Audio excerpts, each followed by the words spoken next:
नमस्कार। यो हो समाचारमा स्वागत छ। म अपेक्षा तिमिल सेना। म दिपेश घिमिरे। सुरु गरौँ अहिलेसम्मका प्रमुख समाचारबाट।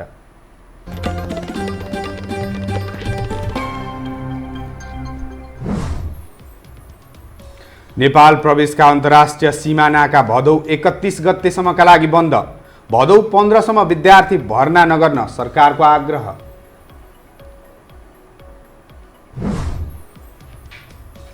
नेपालमा कोरोना संक्रमणले ज्यान गुमाउनेको संख्या 83 पुग्यो। आज 638 जना संक्रमित। काठमाडौँ उपत्यकाका 134 जना। सरकारको अनावश्यक आलोचना नगर्न प्रतिपक्षलाई स्वास्थ्य मन्त्री ढकालको चेतावनी। कोरोनाबाट बाँचे लडाईँ लड्न सकिने प्रतिक्रिया। लगानी बोर्डका सीईओ भट्टलाई काममा नलगाउन सरकारलाई उच्च अदालतको आदेश। दुवै पक्षलाई साउन 32 का लागि बोलाइयो।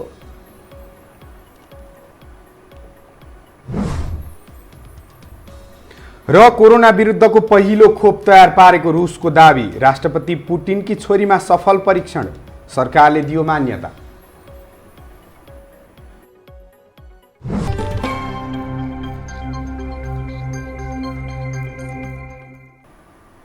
अब समाचार विस्तारमा। सरकारले आगामी भदौ 31 गतेसम्मका लागि नेपाल प्रवेश गर्ने सबै अन्तर्राष्ट्रिय सीमानाका बन्द गरेको छ। यसअघि सरकारले साउन 31 सम्म यो कायम हुने गरी निर्णय गरेकोमा अहिले फेरि समय बढाएर भदौ 31 सम्म पुर्याएको हो। आज पत्रकार सम्मेलनमा सरकारका प्रवक्ता एवं सूचना र अर्थमन्त्री डाक्टर युवराज खतिवडाले स्वदेश आउनै पर्ने नेपालीका लागि भने तोकिएको प्रवेश बिन्दुबाट प्रवेश दिने र ढुवानी पनि कायमै रहने जानकारी दिनुभयो। यस्तै सरकारले भारतबाट नेपाल आउनै पर्ने नेपालीका लागि 10 वटा सीमानाका मात्रै खुला गरेको छ। सरकारका प्रवक्ता खतिवडाले यसअघि जेठ 12 गतेको मन्त्री परिषदका बैठकले 20 वटा सीमानाकाबाट प्रवेश अनुमति दिएकोमा अहिले घटाएर 10 वटा सीमानाका कायम गरिएको जानकारी दिनुभयो। स्वदेश आउन सहजीकरण गर्ने सम्बन्धी आदेश 2077 को दफा 2 प्रवेश बिन्दु सम्बन्धी व्यवस्थामा रहेको उपदफा 1 को सट्टा देहायको उपदफा राख्ने र सोको सूचना नेपाल राजपत्रको अतिरिक्त अङ्कमा प्रकाशन गर्ने भनिएको छ।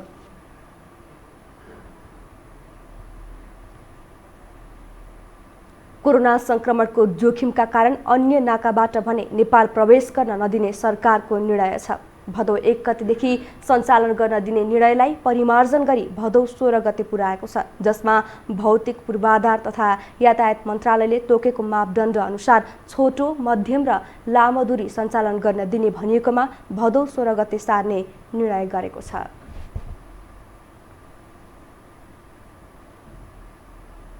नेपालमा कोरोना संक्रमणका कारण ज्यान गुमाउनेको संख्या 83 पुगेको छ। स्वास्थ्य तथा जनसङ्ख्या मन्त्रालयका अनुसार संक्रमणका कारण थप 4 जनाको ज्यान गएको हो। आज काभ्रेको 5 खाल नगरपालिकाकी 50 वर्षीय महिलाको मृत्यु भएको हो। सोमबार धनुषाको विदेह नगरपालिकाका 60 वर्षीय पुरुषको ज्यान गएको थियो। यस्तै आइतबार मिथिला नगरपालिकाकी 1 महिलाको मृत्यु भएको हो। साउन 22 गते मृत्यु भएका सिन्धुपाल्चोक 12 विषयका 84 वर्षीय पुरुषमा पनि संक्रमण पुष्टि भएको मन्त्रालयले जनाएको छ।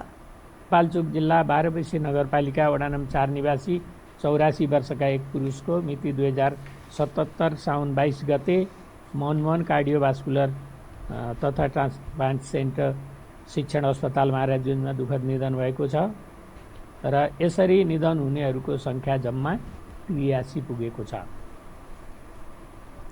आज देशभर 638 जनामा संक्रमण पुष्टि भएको छ। 10,462 को PCR गर्दा 638 जनामा संक्रमण देखिएको हो।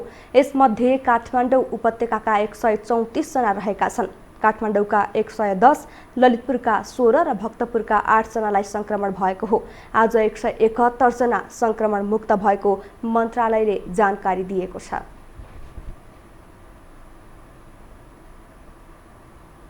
लकडाउन हटेसँगै काठमाडौँमा सर्वसाधारणको चहल पहल बढेको छ।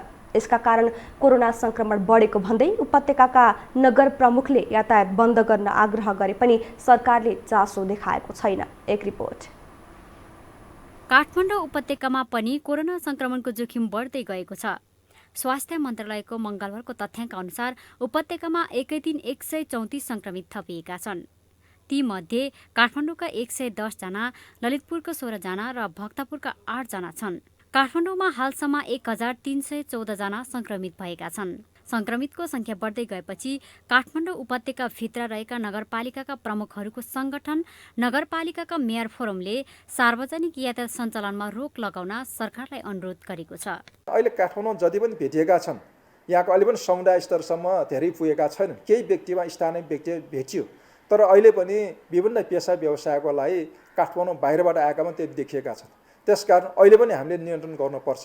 सार्वजनिक यातायात पूर्ण रूपमा सञ्चालन भए पश्चात सङ्क्रमण दर तीव्र भएको स्थितिलाई ध्यानमा राखी पुनः जोर बिजोर प्रणाली लागू गरिएकोमा सङ्क्रमणलाई नियन्त्रणमा राख्न सार्वजनिक यातायात सञ्चालनमा भाद्र 15 गतेसम्म रोक लगाउनुपर्ने तथा अन्यमा जोर बिजोर तत्काल लागू गर्नुपर्ने। काठमाडौँमा कोरोनाको जोखिम बढेको सरकार पनि स्वीकार गर्छ, तर सुरक्षाका लागि अपनाउनु पर्ने सतर्कताबारे सरकार उदासीन छ। कोरोना रोकथामका लागि लकडाउन मात्र उपयुक्त विकल्प नभएकाले नागरिक आफैले सतर्कता अपनाउनु पर्ने उसको भनाइ छ। अति आवश्यक नपरी घरबाट ननिस्कौँ, कम्तीमा पनि 2 मिटरको दूरी कायम गरौँ, मास्क लगाऊँ र साबुन पानीले मिचिमिची हात धोऊँ र सम्भव नभएमा सेनिटाइजर प्रयोग गरौँ। काठमाडौँमा संक्रमितहरूको संख्या बढ्दै गएकोले यी जनस्वास्थ्यका मापदण्डहरू अनिवार्य रूपमा पालन गर्नुहुन सम्पूर्ण काठमाडौँ उपत्यकावासीहरूलाई स्वास्थ्य तथा जनसङ्ख्या मन्त्रालय विनम्र अनुरोध गर्दछ। स्वास्थ्य मन्त्रालय आफैले निकालेको तथ्याङ्कले समेत काठमाडौँमा जोखिम बढिरहेको देखाइरहेको छ। स्थानीय तहका प्रमुखहरूले आग्रह गर्दा पनि सरकारले चासो देखाएको छैन। त्यसैले सर्वसाधारण आफै पनि सतर्कता रहनुपर्छ। यो हो टेलिभिजनका लागि लीलामाया ठटाल, काठमाडौँ। अब बाँकी समाचार। स्वास्थ्य तथा जनसङ्ख्या मन्त्री भानुभक्त ढकालले सरकारको अनावश्यक विरोधमा लागेको भन्दै प्रतिपक्ष लगायतको आलोचना गर्नुभएको छ। उहाँले आफ्नो र सरकारको कामको विरोध गर्नेको मती सप्रियोस् भनी व्यङ्ग्य समेत गर्नुभयो। एक रिपोर्ट। कोरोना भाइरस संक्रमणका कारण नेपालमा केही दिन यथास्थिति भयावह बन्दै गएको छ। तराई मधेसदेखि काठमाडौँ उपत्यकासम्म संक्रमितको संख्या र संक्रमणका कारण ज्यान गुमाउनेको संख्या दिन प्रतिदिन बढ़िरहेको छ। पीसीआर नबढाएको र संक्रमण बढेका बेला लकडाउन खोलेको भन्दै सरकारको आलोचना भइरहेको छ। तर विभागीय मन्त्रालय सम्हालेका मन्त्री भानुभक्त ढकाल भने प्रधानमन्त्री केपी शर्मा ओलीको सिको गर्दै अनावश्यक प्रतिकारमा उत्रिरहन्छन्। स्वास्थ्य तथा जनसङ्ख्या मन्त्री ढकालले यो परोपकार प्रसुति तथा स्त्रीरोग अस्पतालको 61औं वार्षिक उत्सव कार्यक्रममा पनि देखियो। अस्पताललाई शुभकामना दिन गएका मन्त्री ढकालले कृष्ण अष्टमीको प्रसंग झिक्दै सरकारको काम कारवाहीको विरोध गर्नेलाई यसरी व्यङ्ग्य प्रहार गरे। सरकारले यहाँनिर गरेको कुराले चाहिँ अझ यसलाई बल पुग्नका लागि यसो गर्दा हुन्छ भनेर आलोचना पनि गर्नुहोस्। त्यो आलोचनाले सरकारलाई कुनै क्षति गर्दैन। राम्रो सुझाव भयो भने त्यसले यसलाई नियन्त्रण गर्नका निम्ति सहयोग नै पुग्छ। यो अस्पतालको 61औं वार्षिक उत्सवका दिन मती बिग्रिएकाहरूका लागि पनि यो महामारीका विरुद्ध लड्नका निम्ति मती सुध्रियोस् भन्ने म शुभकामना दिन चाहन्छु। मन्त्री ढकालले सरकारको काममा प्रश्न उठाउने ठाउँ नभएर प्रतिपक्षीले अनेक बहाना बनाएर विरोध गर्न थालेको टिप्पणी गरे। अरू निहुँ नपाएर गीत सङ्गीतबाट समेत सरकारको आलोचना गरिएको भन्दै उनले असन्तुष्टि पोखे। पीसीआर परीक्षणको गीत आयो, अब औषधिको आउनेछ र भेन्टिलेटरको गीतहरू आउनेछन्। ती गीतका भाकाहरूलाई पनि कसरी समाधान गर्छ भन्ने विषयमा सिद्धान्तमा होइन, व्यवहारमा जवाफदेहिताका साथ जनताको स्वास्थ्यको सुरक्षा गर्ने जिम्मेवारी अहिले नेपाल सरकारले लिएको छ। मन्त्री ढकालले नेपालमा अहिले पनि कोरोना संक्रमणको स्थिति नियन्त्रणमै रहेको दावी गरे। उनले विश्वका अन्य मुलुकको तुलनामा नेपालमा संक्रमण नियन्त्रणका लागि गरिएका कार्य प्रभावकारी भएको बताए। अधिकांश समय विरोधीको आलोचनामा समय खर्चिएका उनले कोरोना नियन्त्रण तथा रोकथामका लागि सकारात्मक र रचनात्मक सहयोग गर्न पनि सबै पक्षलाई आग्रह गरे। चौधरी ग्रुप अन्तर्गतको चौधरी फाउन्डेसनले कोभिड-19का गम्भीर बिरामीका लागि भेन्टिलेटर सरकारलाई हस्तान्तरण गरेको छ। फाउन्डेसनका उपाध्यक्ष निर्माण चौधरीले कोभिड-19 रोकथाम, नियन्त्रण तथा उपचारका लागि चौथो चरणको सहयोग अन्तर्गत आज स्वास्थ्य तथा जनसङ्ख्या मन्त्री भानुभक्त ढकाललाई 8वटा भेन्टिलेटर हस्तान्तरण गर्नुभएको हो। चौधरी फाउन्डेसनले हस्तान्तरण गरेका भेन्टिलेटर प्रदेश 1, 2 र 5 तथा बागमती प्रदेशका अस्पतालमा उपलब्ध गराइनेछ। कोभिड-19 रोकथाम, नियन्त्रण तथा उपचारका लागि फाउन्डेसनले यसअघि 3 चरणमा सहयोग हस्तान्तरण गरिसकेको छ। हामीसँग समाचार अझै बाँकी छन्, अहिलेलाई विश्राम।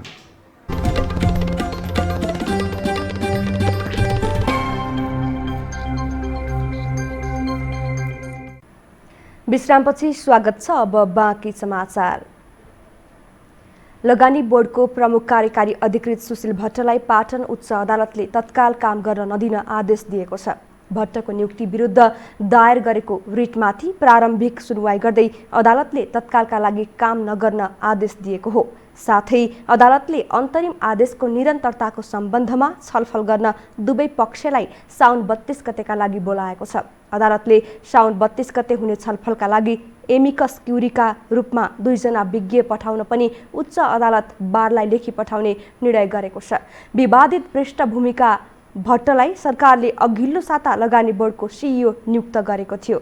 लगानी बोर्डमा भट्टलाई लैजाने सरकारको निर्णय विधिसम्मत नभएको भन्दै बदर गर्न मागसहित अधिवक्ता जयबहादुर भुजेलले आइतबार रिट दायर गरेका थिए।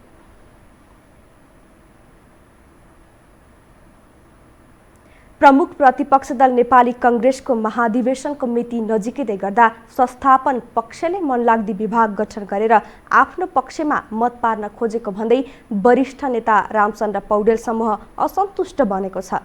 अघिल्लो महाधिवेशन सम्पन्न हुने बित्तिकै गर्नुपर्ने विभाग गठनको कामलाई व्यवस्था गरेर हाल महाधिवेशनलाई प्रभावित पार्न खोजेको उनीहरूको आरोप छ। एक रिपोर्ट। आगामी फागुनका लागि तय भएको कांग्रेसको 14औं महाधिवेशनलाई संस्थापन पक्षले प्रभावित पार्न खोजेको भन्दै संस्थापन इतर नेताहरूले तीव्र असन्तुष्टि जनाएका छन्। महाधिवेशनको मुखैमा सभापति देउबाले 5 विभाग गठन र 12 विभाग विस्तार गरेपछि वरिष्ठ नेता पौडेल पक्षले असन्तुष्टि जनाएको हो। विधानत नयाँ कार्यकाल गठन भएको केही महिनाभित्रै सम्पन्न गर्नुपर्ने विभाग गठन कार्य महाधिवेशनको मुखैमा गर्नुको औचित्य खोज्दै नेताहरू आक्रोशित भएका हुन्। महाधिवेशन प्रतिनिधि छन्, उनीहरूलाई प्रभाव पार्नका लागि मैले केही पद दिएँ भनेर भन्नका लागि संगठन निर्माणले त 4 वर्ष समय त गुमायो नि, त्यसको जवाफदेहिता त हुनुपर्छ। अब त्यो जवाफदेहिता दिनुपर्ने अवस्थामा यो विधि विधान अनुरूप नगरिकन विधान विपरीत जुन काम भएको छ त्यसको हामीले आलोचना गर्नु, त्यो गलत हो भन्नु, त्यो विधान विपरीत छ भन्नु स्वाभाविक छ र कांग्रेसलाई विधि विधानबाट हिँडाउँदा नै कांग्रेसको, देशको, नेपाली जनताको हित हुन्छ भने पार्टी विधानको धारा 25(9) मा टेकेर सभापति देउबाले हालै शिक्षा, यातायात, व्यवसायी समन्वय, मुस्लिम तराई मधेस समन्वय, संघीय मामिला तथा प्रदेश समन्वय, वन वातावरण तथा विपद व्यवस्थापन सदस्यमा मनोनित गरेका छन्।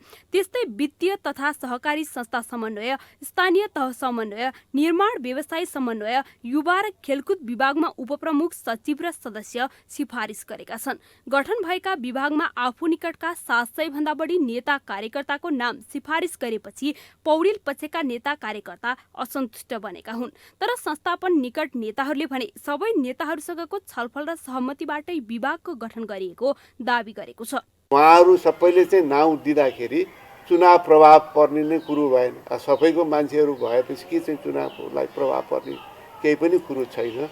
त्यसकारण वास्तवमा मलाई लाग्छ यो विषयलाई यसरी चाहिँ यो बहसको विषय बनाउन आवश्यक थिएन। 14औं महाधिवेशन नजिकिँदै गर्दा कांग्रेसभित्र बढेको द्विपक्षीय असहमतिका कारण विवाद चुलिन थालेको छ। सभापति देउबाले आफ्नो पक्षमा मत पार्न विधान विपरीतका विभाग गठन गरेपछि संस्थापन इतर पक्ष यसको विरोधमा उत्रिएको हो। यो हो टेलिभिजनका लागि क्यामेरामा डीबी मगरका साथ कान्ति नेउपाने, काठमाडौँ। अब बाँकी समाचार। आज श्री कृष्ण जन्माष्टमी भगवान कृष्णको पूजा आराधना गरी मनाइँदैछ। तर कोरोना संक्रमण जोखिमका कारण यस वर्ष देशभरका कृष्ण मन्दिर भने सुनसान बनेका छन्। एक रिपोर्ट। कर्मयोग र भक्तियोगका प्रणेता श्रीकृष्णको जन्म द्वापर युगको अन्त्यतिर भाद्र कृष्ण अष्टमीको मध्यरातमा भएको सम्झनामा पूजा आराधना गरी जन्माष्टमी पर्व मनाउने गरिन्छ। द्वापर युगमा कंसको अत्याचार बढेपछि त्यसबाट मानव जातिको उद्धार गर्न वासुदेव र देवकीको 8औं सन्तानका रूपमा आजकै दिन श्रीकृष्णको जन्म भएको धार्मिक विश्वास छ। पौराणिक कथन अनुसार अन्याय, अत्याचार र राक्षसी प्रविधिबाट सम्पूर्ण मानवको रक्षा गर्न भगवान विष्णुको 8औं अवतारको रूपमा जन्मिएका श्रीकृष्णले आजीवन सत्यको पक्षमा रही सत्कर्मका लागि मानव समुदायलाई प्रेरित गरेको बताइन्छ। यस दिन महिलाहरू व्रत बसी भगवान श्रीकृष्णको आराधना गर्ने प्रचलन पनि रहेको छ। सधैँ मेला लाग्ने मन्दिरमा यस वर्ष पूजा गर्न नपाउँदा नरमाइलो लागेको भक्तजनहरू बताउँछन्। खास अहिले यो कोरोनाले गर्दाखेरि चाहिँ खासै पहिलाको जस्तो रमाइलो भिडहरू केही छैन हैन। त्यही हो, अब चाहेको जस्तो भएन। अब मतलब पहिला धेरै रमाइलो हुन्थ्यो, धेरै रमाइलो मतलब अँध्यारोदेखि मतलब भिड लाइन हुन्थ्यो हैन। तर अहिले त्यस्तो छैन। कोरोना संक्रमण जोखिमका कारण यस वर्ष पाटनको प्रसिद्ध कृष्ण मन्दिर बन्द गरिएको पुजारी महेश धर्म राजोपाध्यले बताए। ऐतिहासिक सांस्कृतिक परम्परादेखि चलिआएको रीतिरिवाज भिडभाड नगरी दर्शनार्थीलाई बाहिरबाटै दर्शन गर्न लगाएको राजोपाध्याय बताउँछन्। मल्लकालीनदेखि नै हाम्रो पुर्खाले चलाइरहेको हो।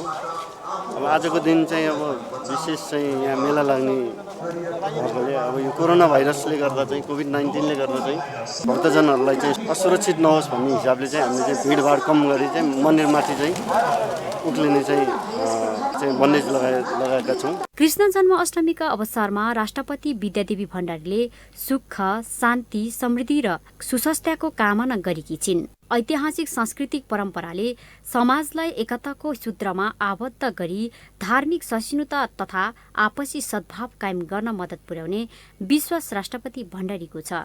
यो हो टेलिभिजनका लागि लीलामाया ठटाल, काठमाडौँ। बाटो विस्तारका क्रममा बाँकी रहेको भग्नावशेषका कारण काठमाडौँ बालाजुको उत्तरी क्षेत्रका सर्वसाधारणले वर्षौंदेखि शास्ति बेहोर्दै आएका छन्। हिलाम्मे सडक कालोपत्रे गर्न, बाइपासमा सडक विस्तारलाई तीव्रता दिन र तत्काल कालोपत्रे गर्न माग गर्दै उनीहरू आन्दोलित भएका हुन्। एक रिपोर्ट। काठमाडौँको बालाजु बाइपासका स्थानीय सडकमा कालोपत्रे गर्न माग गर्दै आन्दोलित भएका छन्। बालाजु बाइपासका 2017 सालसम्म सरकारी विद्यालय र पार्टी पौवा रहेको जग्गा व्यक्तिले हडपेर बिना लाल पूर्जा किनबेच समेत गरिएको थियो।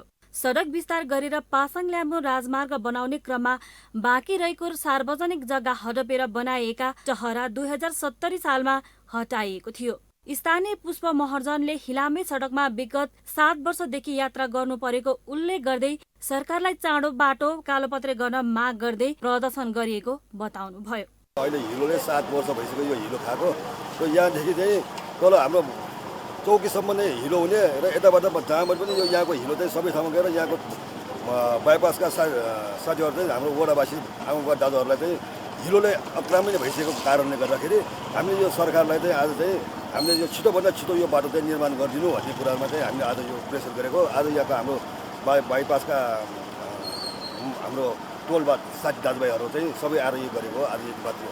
अर्का स्थानीय वीरेन्द्र बहादुर ओन्ताले सुरुमा सडक विस्तारका लागि एकजुट भएका स्थानीयहरू अहिले कालोपत्रेका लागि एकजुट भएर सरकारलाई माग गरिरहेको बताउनुभयो। केही घर टहराहरूका लागि समस्या देखिएको उहाँले बताउनुभयो। एउटा भग्नावशेष घर बाँकी रहेकोमा उक्त साता सडक विभाग र उपत्यकामा विकास प्राधिकरणले उक्त भग्नावशेष हटाएर सडक विस्तार गरिएको छ। तर ती टहरामा बसिरहेकालाई अनावश्यक विवाद निकालेको भन्दै स्थानीय सडक निर्माणका लागि आन्दोलनमा उत्रिनु परेको उहाँले बताउनुभयो। जुन रूपमा यो बाटो विस्तारको लागि सबै जनताहरूले एकमत रूपले चाहिँ माग गर्दै आइरहेको बेलामा यहाँ धेरै जस्तो पूर्जाविहीन साथीहरूको त घरहरू थियो, तैपनि सरकारले उहाँहरूलाई विभिन्न किसिमको मुआवजा दिएर उहाँहरूलाई चाहिँ यो घर खाली गर्नको लागि आह्वान गर्दै केही व्यक्तिहरूले आफूलाई चाहिँ यसको चाहिँ मठाई ठानेर आदिवासी ठानेर यो जग्गामा कब्जा गरेर यहाँ विकास निर्माणमा ठप्प पार्दै आइरहेको थियो। स्थानीय विश्वराम सापकोटाले निर्वाचित जनप्रतिनिधि आउनुभन्दा पहिलेदेखिको समस्या भए पनि आज जनप्रतिनिधि निर्वाचित भएर आए पनि समस्या उस्तै रहेको बताउनुभयो। निर्वाचित जनप्रतिनिधि आउनुभन्दा अगाडिदेखिको समस्या आज निर्वाचित जनप्रतिनिधिहरू आइसकेपछि पनि यो ठाउँको अवस्था जिउँको तिउँ रहिरहेको अवस्था, यहाँको बारेमा, यहाँका पीडित समुदायको बारेमा, यहाँका कति घर हिजो भत्किए त्यो भन्ने बारेमा हाम्रो चासोको विषय भन्दा पनि त्यो सरकारको चासोको विषय हो।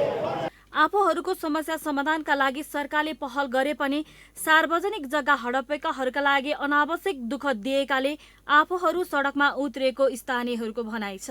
सरकारले सार्वजनिक जग्गा र त्यसमा बनेका अस्थायी संरचना हटाइसकेको छ। बालाजु बाइपासको खराब सडकका कारण लामो समयदेखि 22 धारा उद्यान र त्यहाँ रहेका वाटर पार्कमा आउने आन्तरिक तथा बाह्य पर्यटनको संख्या पनि घटेको छ। ऐतिहासिक 22 धारा पार्कलाई व्यवस्थित बनाउन र पर्यटकीय क्षेत्रमा आवागमन सहज बनाउनका लागि सार्वजनिक जग्गा हडपेर बसेकाहरूलाई विस्थापन गराउनका लागि स्थानीयले पटक पटक माग गर्दै आइरहेका थिए। अब पालो आर्थिक समाचारको।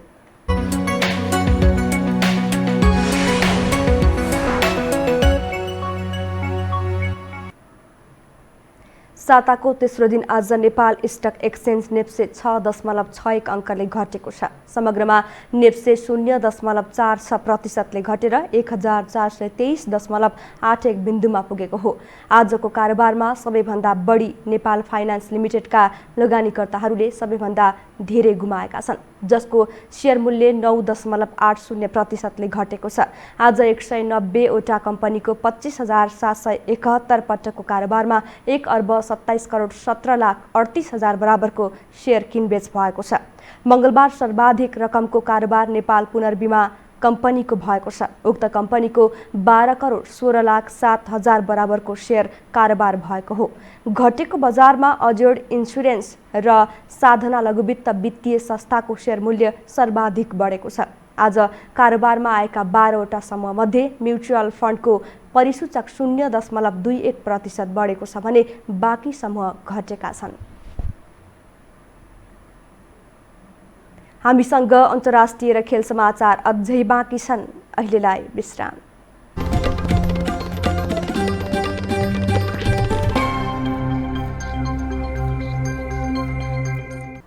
विश्रामपछि स्वागत छ। अब पालो अन्तर्राष्ट्रिय समाचारको।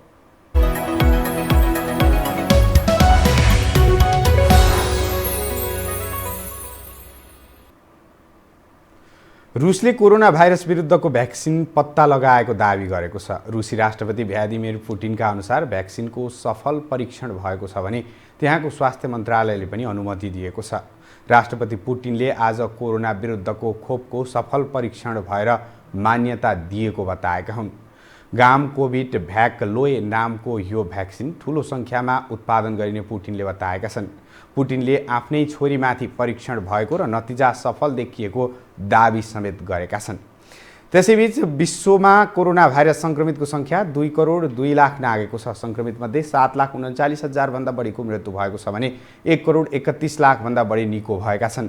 सबैभन्दा बढी प्रभावित अमेरिकामा संक्रमितको संख्या 52,51,000 नागेको छ भने मृत्यु हुनेको संख्या 1,66,000 भन्दा धेरै छ।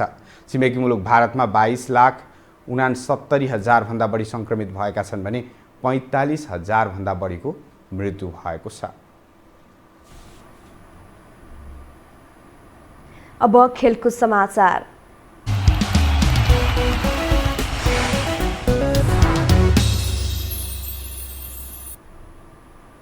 नेपाल बक्सिङ संघ नीति अनुसार चल्न नसकेको भन्दै संघका पदाधिकारी बीचको विवाद चरम उत्कर्षमा पुगेको छ।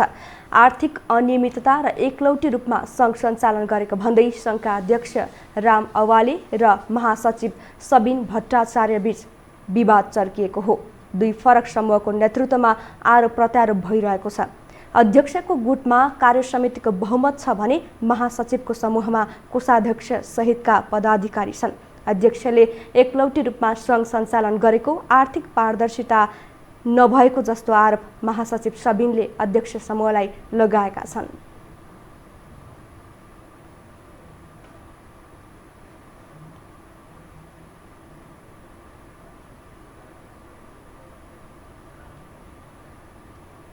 अधिकार हनन गर्नुभयो। महासचिवको उहाँले चाहिँ अधिकारहरू कम्प्लिटली हनन गरेर जानुभएको कुरामा पनि हाम्रो असहमति जनाउँदै आएको हो। यसै गरी उहाँले बारम्बार पनि मैले उहाँलाई चाहिँ यसमा मिलाउनुपर्छ, तपाईँले सबैलाई एक ढिका लानुपर्छ, तपाईँ अध्यक्षज्यू भनेको बक्सिसङको गार्जियन हो, सबैभन्दा मुख्य तपाईँ नै हो, तपाईँले सबैलाई आफ्नो परिवार सम्झेर समेटेर लानुपर्छ भन्दा उहाँले कसैलाई काखा कसैलाई पाखा गर्दै गएपछि असहमतिहरू बिस्तारै बिस्तारै सृजना हुँदै आयो। यता अध्यक्ष राम अवाले भने महासचिवको आरोपमाथि छलफल गर्न पनि नचाहेको बताएका छन्। आन्तरिक खिचातानीको भुमरीमा रुमलिएको सङ्घले सम्भावनाका बावजुद पनि अपेक्षित सफलता हात पार्न सकेको छैन। किचलोका कारण सङ्घले आफ्नै आयोजनामा हुने राष्ट्रिय प्रतियोगिता समेत गर्न सकेको छैन।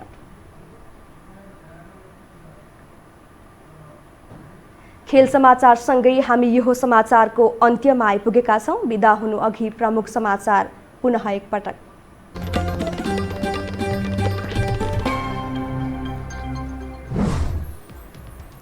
नेपाल प्रवेशका अन्तर्राष्ट्रिय सिमानाका भदौ 31 गतेसम्मका लागि बन्द।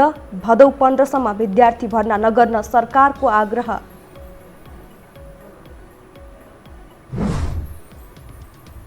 नेपालमा कोरोना संक्रमणले ज्यान गुमाउनेको संख्या 83 पुग्यो।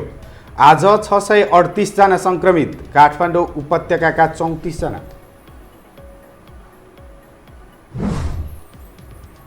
सरकारको अनावश्यक आलोचना नगर्न प्रतिपक्षलाई स्वास्थ्य मन्त्री ढकालको चेतावनी। कोरोनाबाट बाँचे लडाईँ लड्न सकिने प्रतिक्रिया।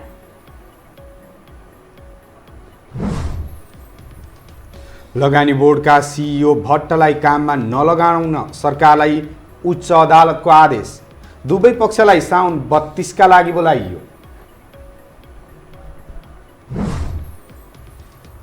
र कोरोना विरुद्धको पहिलो खोप तयार पारेको रुसको दाबी। राष्ट्रपति पुटिनकी छोरीमा सफल परीक्षण, सरकारले दियो मान्यता।